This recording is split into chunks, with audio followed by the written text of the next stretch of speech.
Froglife is a national wildlife charity committed to the conservation of amphibians and reptiles, frogs, toads, newts, snakes and lizards, and saving the habitats they depend on.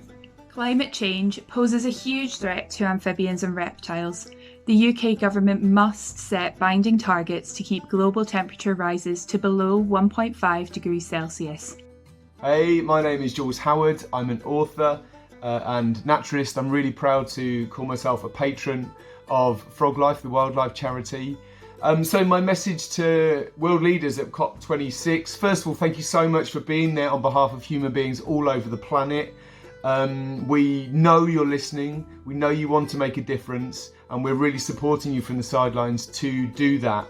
You'll be hearing absolutely loads about solutions, no doubt, over the few days in Glasgow about, what we've got to do to change the planet.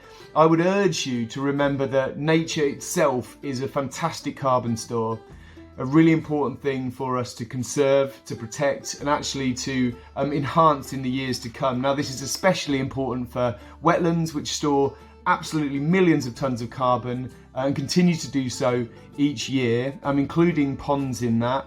I would urge you to remember the value of wetlands for human health and to reduce flooding and many of the other impacts we're going to face from the climate crisis. So please do keep that in your thoughts. We're all rooting for you.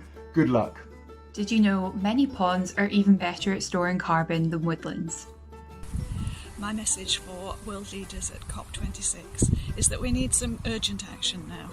And since climate change and biodiversity are so intrinsically linked, that action needs to include ecosystem restoration at a really massive scale.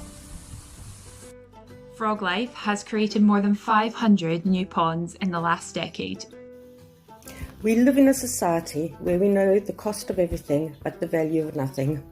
We know what it will cost us, both as governments and individuals, in changing our lifestyle and financially in order to deal with the climate change crisis. Yet we still fail to understand and appreciate the value that our natural environment, particularly reptiles and amphibians, give us. It is about time that we put our actions and our money where our mouth is, and we stop speaking about climate change and take immediate action. This emergency has to be dealt with now.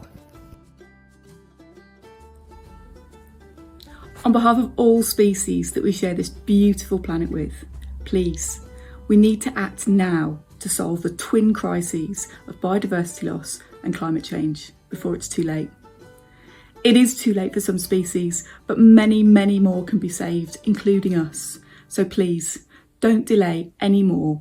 COP26 is your final chance to get this sorted. Please, act now to save us, to save everyone.